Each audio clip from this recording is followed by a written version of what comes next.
दोस्तों, जैसा कि मैंने बहुत सारे पहले के वीडियोज़ में लोकतंत्र के बारे में और AHRA all India human rights association के बारे में और ऑल अहरा नेशनल पार्टी के बारे में काफ़ी कुछ कहा। आज आपके बीच में मैं जो कहना चाहता हूं कि जहां लोकतंत्र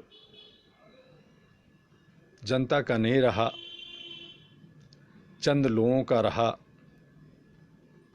बहुत सारे लोगों ने कहा कि कभी मुगलों का था, कभी अंग्रेज़ों का था, ब्राह्मणों का था, इसका था, उसका था। आज जो है चंद कॉरपोरेट हाउस के चंद ऐसे ग्रोह का जो जनता को शोषित करना चाहता है, उसे गुलाम बना के रखना चाहता है, उनके हाथों में है। आज लाइन इन ऑर्डर की बात आई है सामने। लाइन इन ऑर्डर भी भारत में नहीं रहा।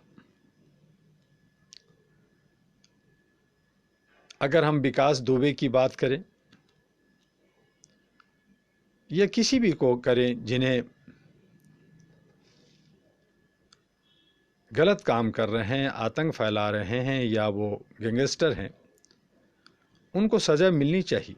उसे फांसी चढ़ा दो, उम्र कैद कर दो, जो भी हमारे कानून है उसके अंतर्गत कर देना चाहिए। लेकिन ऐसा नहीं होता। जब हमारे लाइन इन ऑर्डर के ऊपर कुछ बात पड़ती है, जब नेताओं और हमारे ब्यूरोक्रेट्स को फंसने की बारी आती है, तो उन्हें इनकाउंटर कर दिया जाता है, उन्हें मार दिया जाता है। अगर यही लीडर्स सैकड़ों लोगों को मारता है प्रत्यक्ष अप्रत्यक्ष रूप से, जात और पात पे, धर्म के नाम पे, तो उन पे कानून देखेगा की बात होता है। मीडिया आज दिग्भ्रमित करके भूखे प्यासे लोगों को तड़पता हुआ छोड़ करके लीडरों के पीछे में, अंधभक्ति के पीछे में भागती है। जो जुल्म होता है उसकी सज़ा नहीं मिलती और उन्हें वाहवाही और शाबाशी मिलता है। तो मैं ये कहना चाहता हूँ कि अगर विकास यादव को सज़ा मिलनी चाहिए थी, उसे आप जो भी सज़ा, जो कानून है वो मिलना चाहिए और बाकी लोगों को मिलना चाहिए। मैं उससे दो राय नहीं रखता। लेकिन जिस तरह से वो सरेंडर करता है, जिस तरह से पुलिस के हवाले करता है और उसको ले जा कर के काउंटर कर दिया जाता है, इनकाउंटर किया जाता है, न कि वो होता है, न भागता है, और आप उसको महमा मंडिप करते हैं। मीडिया उसको खूब दिखाती है कि देखो जी इनकाउंटर हो गया। अरे साहब, उसे आप अरेस्ट किया था, उसे मौका देते कि उसके साथ कितने लीडर मिले हुए हैं, कितने लोग उसके साथ साथ देने वाले हैं, किस तरह से वो एक व्यक्ति जो है वो जनप्रतिनिधि बनता है, फिर गैंगस्टर बनता है, कैसे बना। उसके लिए अदालत है, अदालत को विचार करना और बहस करने का मौका मिलना चाहिए। उसे नहीं मिलता, और ऐसे एक नहीं कई जगह होते हैं। मैं बार बार कहा कि अगर कोई जो है रेपिस्ट है तो उसको सज़ा मिलनी चाहिए, पब्लिक के बीच में मिलनी चाहिए, लेकिन नहीं मिलता। उसको जो है जेल के अंदर कुछ लोगों को भेजा, कुछ लोगों को नहीं भेजा, कुछ लोगों को जमानत दे दी जाती है, ये आप अच्छी तरह से जानते। और अगर ऐसा ही है तो लाइन इन ऑर्डर है कहाँ? क्यों सुप्रीम कोर्ट, हाई कोर्ट और ये सब जो है कोर्ट कचहरी बना हुआ है? मैं कहता हूँ इन तमाम चीज़ों की ज़रूरत नहीं, सबको बंद कर दो। और जिस तरह से सऊदीया में है कि अगर कोई गलत कर रहा है उसको रोड पे लाना है, उसको गोली मारना है और उसको सज़ा देना है, तो ऐसा ही लाइन एंड ऑर्डर कर दो, ऐसा ही कानून बना दो। हमारे देश के अंदर एक संविधान है, हमारा एक कानून है, और कानून के अंदर हर को अधिकार है उसको कहने का, समझने का, जानने का कि वो क्या कर रहा है। वो जो रोटी कपड़े मकान की ज़रूरत है उसकी बात नहीं होती। तो जो लोग सत्ता में बैठे हैं वो तानाशाह हो गए, अपनी मर्जी से जो कुछ करते हैं। किसी को, जो भोले भाले जनता है, जो कुछ गलत नहीं करता उसको फंसा कर करके आप उसको मार देते हैं या उसको जेल में डाल देते हैं, उसकी जमानत तक नहीं होती है। और पैसे वाले रात के 12 बजे, रात के 2 बजे जमानत ले लेता है, उसे छोड़ दिया जाता है, उसको सुना जाता है। तो इस तरह का लाइन एंड ऑर्डर, इस तरह का कानून कहाँ का, इसे ख़त्म कर देना चाहिए। तो मैंने कहा कि जिस तरह से लोकतंत्र जनता का नहीं है, उसी तरह से आज हमारे जो लाइन एंड ऑर्डर है भारत का, वो जनता का नहीं है, वो कानून का नहीं है। कानून जो है वो हमारे कुछ चंद लोग, जो हमारे राजनीतिक लोग हैं, उनके हाथों में बिका हुआ खिलौना है, उनके आसारे पे काम करता है। हम लोग ह्यूमन राइट्स एक्टिविस्ट है, हम लोग काम करना चाहते हैं, आवाज़ उठाते हैं, किस तरह से उठाएंगे? हमें भी किसी दिन कि आप बहुत बोलते हैं, आप बहुत आवाज़ उठाते हैं गरीबों का, अमन का, शांति का, भाईचारे का, ब्रदरहुड का, आप चलिए अंदर जेल किसी वक्त में मुझे भेज सकते, मुझे मालूम है। और इसीलिए मैं कहता हूं कि जागो जनता और बदलो सिस्टम। बाबा अंबेडकर साहब ने जो लड़ाई लड़ी 1922 से लगातार लड़ते रहे, जो हमारे जात और पात पे, धर्म के नाम पे लोगों ने बांट बांट कर करके, जो कम परसेंटेज में थे वो ज़्यादा पे राज किया, हमें बगलाया। आज भी वही कुछ किया जा रहा है और हम सभी मूक दर्शक बने हुए हैं। हम टैक्स देते हैं, कभी जायज़ टैक्स देते थे, आज टैक्स देते हैं। कुछ किताबें पढ़ा कीजिए मेरे दोस्तों, अब बदलाव की वक्त आ गया है। बदलिए अपने आप को और व्यवस्था को बदलिए। और इसीलिए all India human rights association जो समाज की सेवा, देश की सेवा के लिए आगे बढ़ा और काम कर रहा है, वह राजनीतिक, जिसको लोग गंदा कहते हैं, और जो गंदा कह रहे हैं वही राजनीतिक पे हावी हो रहे हैं, वही शासन कर रहे हैं और बार बार कहते हैं कि तुम इसमें मत आओ, राजनीति गंदी चीज़ है, हमें गलत रास्ते में ले जाते हैं। वो कहते हैं दलित, ओबीसी, पिछड़ा, अति पिछड़ा, क्षुद्र, अक्षुद्र, ये सब राजनीतिक में नहीं आना चाहिए। इस पे तो राज करेगा वो जो फॉरवर्ड है, जो ब्राह्मणवादी हैं, जो हिंदू हैं। हिंदू कौन है? इसमें भी मैं बार बार पूछा, बहुत सारे स्वामियों से पूछा कि हिंदू का मतलब क्या होता है, तो कहते हैं हिंदू को गाली कहते हैं, गुलाम कहते हैं।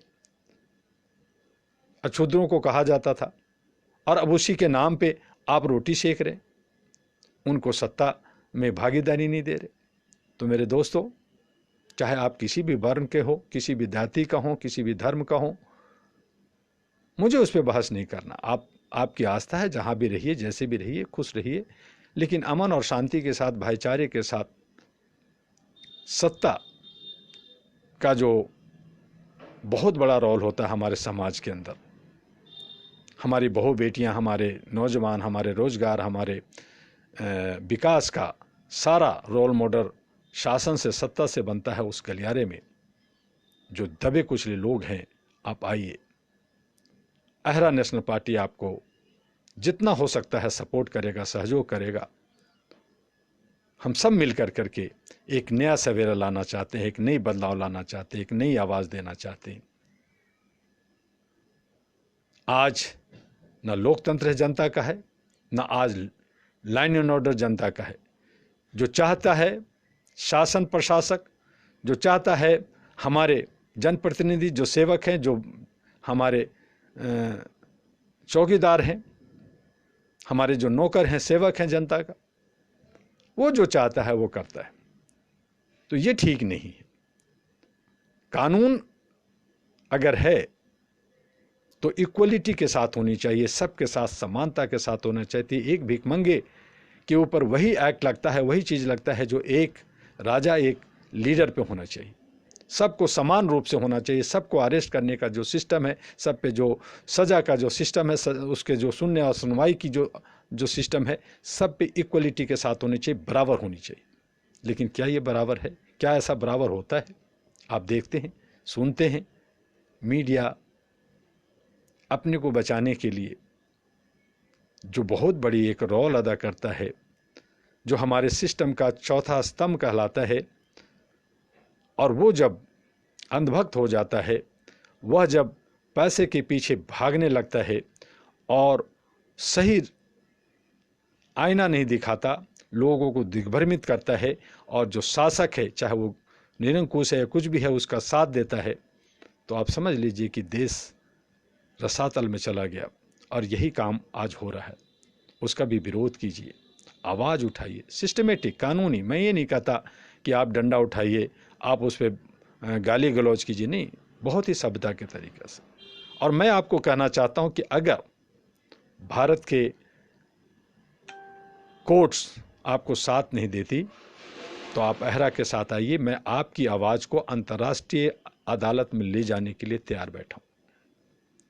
आपकी आवाज़ अंतर्राष्ट्रीय अदालत में जानी चाहिए। यूनाइटेड नेशन इसीलिए बनाया गया था, और आज 203 कंट्री उसका मेंबर्स है, भारत भी उसका एक मेंबर है। लेकिन आज मानवाधिकार को भारत और पड़ोसी राज्यों में, चाहे वो पाकिस्तान हो या दूसरे और देशों की बात करते हैं, तो हर जगह कुचला जा रहा है। उसको हमें बहुत ही शिद्दत से उठाने की ज़रूरत है।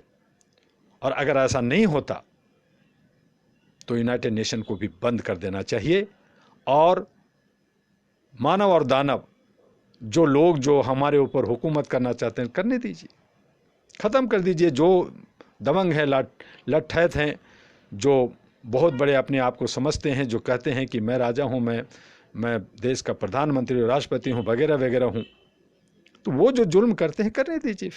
तो फिर ये सारी ढोंग ढकोसला किस बात का?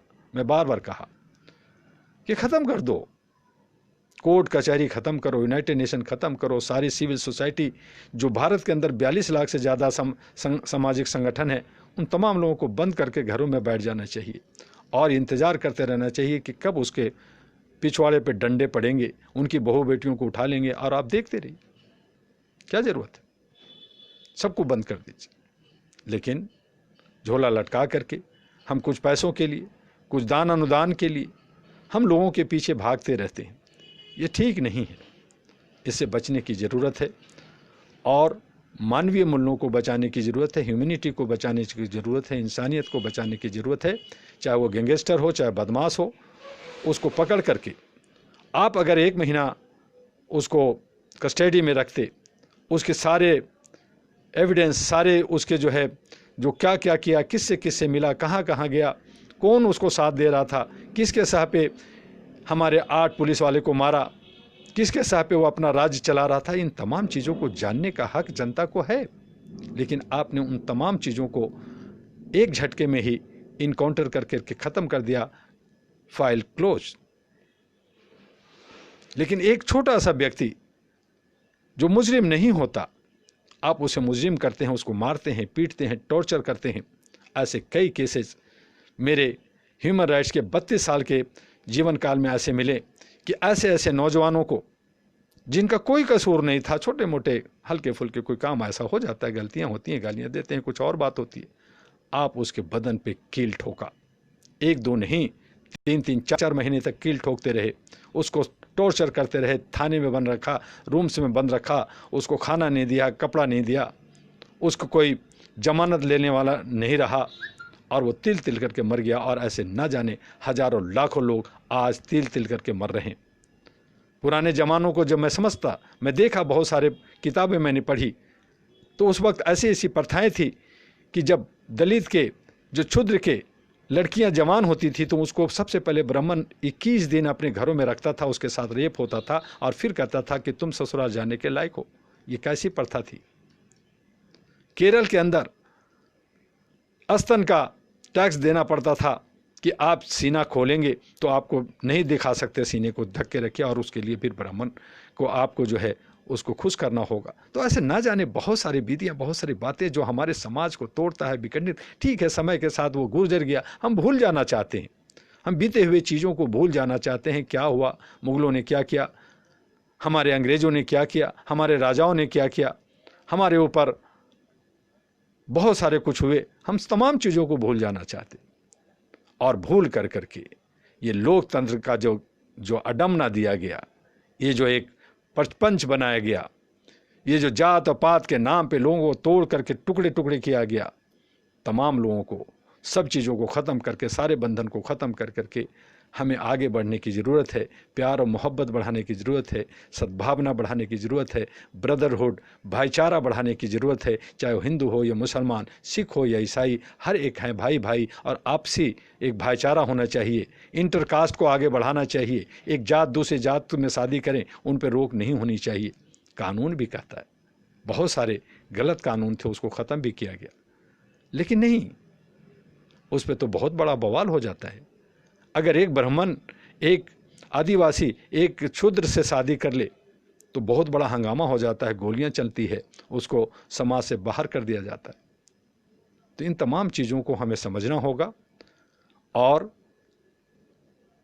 कानून को कायम करने के लिए जो हमारे कानूनविद हैं, चाहे वो सुप्रीम कोर्ट है, हाई कोर्ट है, जजेज हैं, बहुत सारे लाखों हमारे वकील हैं, पढ़े लिखे लोग हैं, इंटेलेक्चुअल्स हैं, उन तमाम लोगों को एक बहस करनी चाहिए कि अब समय बदला है, हम भी बदल जाएं और इक्वलिटी के साथ उसकी मानवता को बचाने के लिए, ह्यूमैनिटी को बचाने के लिए, इंसानियत को बचाने के लिए सभी से प्यार करें और बिना किसी भेदभाव का, बिना किसी का, तभी हम आगे बढ़ सकते हैं। सिर्फ सत्ता पाने के लिए, सिर्फ कुर्सी पाने के लिए लोगों का खून करना, लोगों में भेद करना, लोगों को तोड़ना, ये कहाँ का न्याय है, कहाँ का सोच है?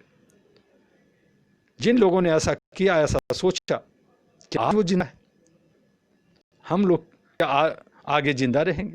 कुछ चंद दिन रहने के लिए आप इस तरह के कुकर्म करते। बहुत सारे धर्म कहते हैं कि आप जो करोगे, जो आप बोओगे वही काटोगे, तो जो आप कर रहे हैं उसका फल तो देना पड़े। इस्लाम में कहता है कि आपको हश्र के मैदान में हिसाब देना पड़ेगा। हिंदू धर्म भी, जो सनातन धर्म है, ये सारे बहुत सारे हैं, इनको भी कहा गया है कि आपको उसकी सज़ा मिलेगी, आपको पुनर्जन्म होगा। तो ये जो जन्म है, थोड़ी सी जन्म है, इसे प्यार से गुजार लो, मोहब्बत से गुजार लो, एक दूसरे से मिल के गुजार लो। किस बात का भेदभाव, किस बात का? जगह के हिसाब से हम गोरे और काले होते हैं, सबके पास वही अंग है जो आपके पास है, वही खून है जो आपके पास है, हमारे पास है, तो हम सब एक हैं। आज जो बीमारी आई, आज जो कोरोना आया, आज जो प्लाज्मा देने की बात आ रही है, तो एक हिंदू मुसलमान को दे रहा है, मुसलमान हिंदू को दे रहा है।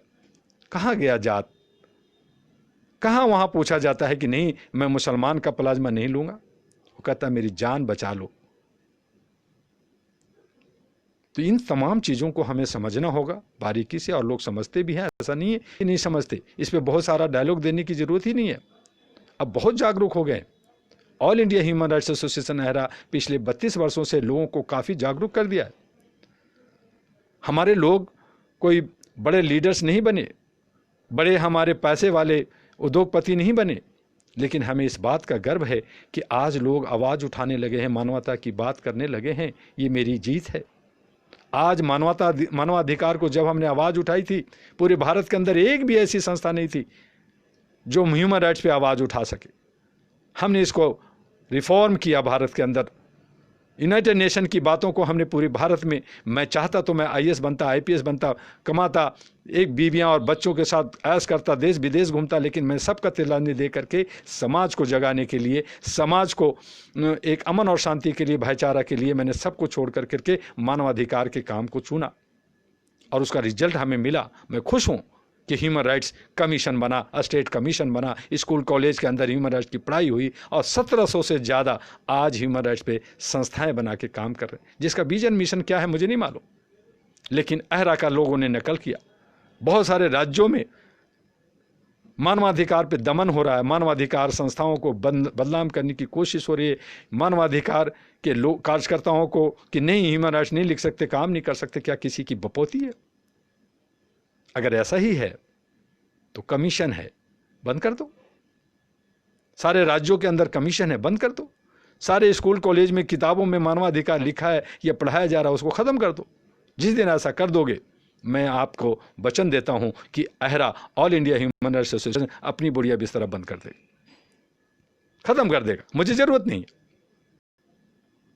1700 जो मानवाधिकार की संस्थाएं हैं, जो कोर्ट के अंदर मानवाधिकार की बात होती है, सारे जो वकीलों को ह्यूमन राइट्स के बारे में पढ़ाया जाता है, आप उन्हें कहिए कि ह्यूमन राइट्स सब्जेक्ट ही हटा दो, उनको मत पढ़ने दो।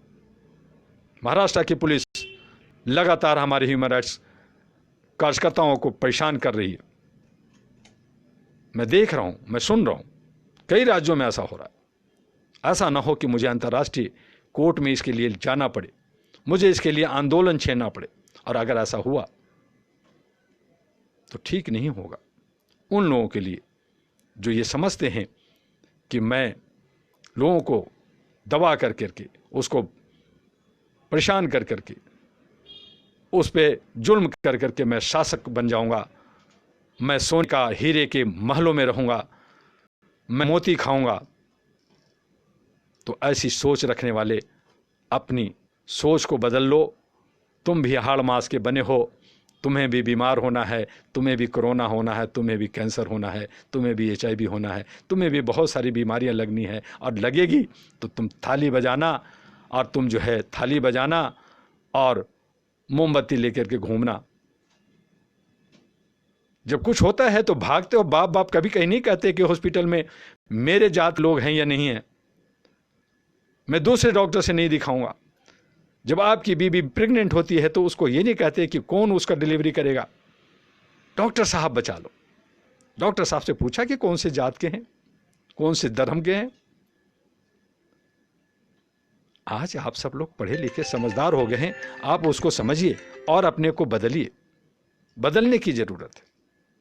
इसलिए मैं डॉक्टर एमयू दुआ आप सबसे करबत प्रार्थना करना चाहता हूं, रिक्वेस्ट करता हूं, हाथ जोड़ता हूं कि इस लोकतंत्र जो बहुत ही खूबसूरत बनाया गया, जो सबको समानता इक्वलिटी देने की बात किया, रोटी रोटी कपड़ी के काम किया, जो फंडामेंटल राइट्स जो हमारे हैं, जो हमारा जन्म सिद्ध अधिकार है, जो यूनिवर्सल डिक्लेरेशन बनाया गया पूरे विश्व में, जो एक अमन और शांति के लिए, भाईचारे के लिए, आपस में जोड़ने के लिए, उसे मत तोड़ो, उसे ख़त्म मत करो। और जो शासन प्रशासन में है, जो लगातार 24-25 साल अपना अथक प्रयास से पढ़ाई कर करके दिन रात पढ़ने के बाद वह एक IAS बनता है, एक IPS बनता है, उसे अपनी ज़मीर को ना बेचें, वो अपनी ईमानदारी के साथ काम करें, देश हित में काम करें, अपने भाइयों के लिए काम करें, अपनी ईमान को ना बेचो चंद पैसों के लिए। वो पैसा किसी काम का नहीं। जो जितना सैलरी मिलता है, जितना आपको पैसा मिलता है, वो काफ़ी है आपको जीने के लिए। आप में इतने हुनर है, आप में इतनी अकल है, अपने आपके पास इतनी टैलेंट है कि आप भूखे नहीं मरोगे। तो फिर किस बात का, किस लिए पैसा जमा करना चाहते हो? आप हमारे देश का अगर IAS IPS, हमारे ब्यूरोक्रेट्स, हमारे जुडिशियल अगर संभल जाए, अपने हक को समझने लगे, अपने अधिकार को समझने, अपनी ड्यूटी को समझने लगे और तरीके से काम करें, तो जनप्रतिनिधियों को ठीक करने में सिर्फ 1 घंटा लगेगा। और अगर अहरा नेशनल पार्टी जिस दिन भी सत्ता में आ गई, तो सबसे पहला काम करूंगा कि जितने जनप्रतिनिधियों का चल अचल संपत्तियां हैं, उनको कब्जे में लेकर के जनता के पीछे बांट दूंगा। हमारे देश के प्रधानमंत्री ने कहा था कि मैं हर को 15 लाख दूंगा। मैं वादा करता हूं कि हर नौजवान जो हमारे ग्रेजुएट हैं, जो बेरोजगार हैं, उनको 25 लाख रुपया हर एक नौजवान को दूंगा। और उसके लिए मुझे कोई टैक्स लगाने की जरूरत नहीं होगी। मैं तमाम जनप्रतिनिधियों को जानता हूं जिनके पास चल अचल संपत्ति अकूत है, सिर्फ उसको ही अगर कब्जा कर लिया जाए, जो आय से अधिक पैसा रखते हैं उनको अगर हमने ले लें, तो 25 साल तक हमें टैक्स देने की जरूरत नहीं होगी। और तमाम बेरोजगार जो हमारे युवा हैं भारत के अंदर, जो ग्रेजुएट से ऊपर हैं, जिनको ज़रूरत है आगे बढ़ने का, उनको आर्थिक मदद का, उन्हें 25-25 लाख उनके अकाउंट में ANP देगा, ऐसा मैं वादा करता हूं। ऐसी व्यवस्था हो सकती। इक्वलिटी की बात करना चाहते हैं, मानवता की बात करना चाहते हैं, हम जात पात की बात नहीं करते। भारत के अंदर एक जात होगा और वो इंसानियत का, मानवता का होगा। जो वर्ण में है, बाकी है वो अपने अपने क्षेत्र में है। जैसे अकबर ने एक सिस्टम बनाया था, मैं नहीं जाता पीछे कौन क्या क्या हुआ, लेकिन आज हमें तमाम चीज़ों को भूल कर नए सिरे से नए दौर में नया एक विकल्प, एक नया दौर बनाना होगा, एक नया सिस्टम बनाना होगा और उसके लिए काम करना होगा। मैं जानता हूं कि ऐसा न करने देने वाले बहुत लोग हैं जो हमारे रोड़े आएंगे और हमें ख़त्म भी करना चाहेंगे, हमें रास्ते से बाहर कर देंगे। ऐसे बहुत लोग हुए, राजीव जी थी जैसे बोलने वाले, और बहुत सारे स्वामी, बहुत सारे मुल्ला, बहुत सारे हमारे इंटेलेक्चुअल्स हुए, लेकिन उनको रास्ते से बाहर कर दिया गया। जितना बाहर करोगे उतना लोग आएंगे, एक आज नहीं तो कल बदलाव तो जरूर होगा, बदलना तो होगा। और जो लोग निरंकुश शासन कर रहे हैं, तानाशाही कर रहे हैं, उन्हें पछताना होगा जब वो मरते हैं। मैंने अपने जीवन में बहुत सारे चीफ जस्टिस, बहुत सारे बड़े बड़े लीडर को मरते वक्त मैंने उनसे पूछा कि आप कैसा महसूस कर रहे हो। मैं ऑल इंडिया मेडिकल में मैं जब ऑपरेशन करा रहा था तो जेटली जी जब मरने की हालत में थे, सुषमा स्वराज जब वहाँ मर रही थी, तो मैं उनके पास गया था। और ऐसे बहुत सारे लीडर मेरे सुप्रीम कोर्ट के जैसे रघुनाथ मिश्रा, आजमी साहब, कैफी आजमी साहब, ऐसे जो बहुत सारे लीडर, बहुत सारे लोग हमारे मरने के वक्त में जब उनके पास में गया और मिला, ऐसी हमें सौभाग्य मिला, तो उन्होंने कहा कि जो भी हमने जीवन में किया वो बहुत बुरा किया, आने वाला आप लोग ऐसा मत करना। और वही संदेश मैं आपको देना चाहता हूं कि हम अंधभक्ति की तरफ, अंध सोच लेकर के हम जो भटक रहे हैं उससे बचना होगा। आप सब समझदार हैं, आगे हम फिर भी बात करेंगे। हम अपने लाइन ऑर्डर को अपने तरीके से ना ले जाएं, जो संविधान के सिस्टम है उसके हिसाब से करें। जो जुल्म करता है उसको सज़ा मिलना चाहिए, लेकिन उसके लिए जो हमारे संवैधानिक तरीका है उसका पालन होना चाहिए। जो गलत है वो गलत है और जो सही है उसको बोलने का ज़रूरत है। आज बहुत सारे ऐसे हमारे साथी हैं, बहुत सारे डॉक्टर हैं, इंजीनियर्स हैं, जिनको जेल जाने की ज़रूरत नहीं है, उनको अवार्ड मिलना चाहिए, लेकिन उनको जेल में रखा गया, उन पे जुल्म हो रहा है। उन तमाम चीज़ों को देखना और सोचना होगा। खास करके मैं जुडिशियल या हमारे बात को अगर वकील या जज सुन रहे हैं तो वो इस बात को समझें, देखें और अपने ज़मीर को जगाएं। उन्हें भी एक दिन जाना है, जाएं तो शान से, जाएं तो इंसानियत के साथ, जिएं तो इंसानियत के साथ जी, और मरें तो इंसानियत, अमन और जो है ह्यूमैनिटी के और मानवता के साथ जिएं। जय हिंद, जय भारत। आपका डॉक्टर एम ए दुआ, अहरा एनपी का राष्ट्रीय अध्यक्ष।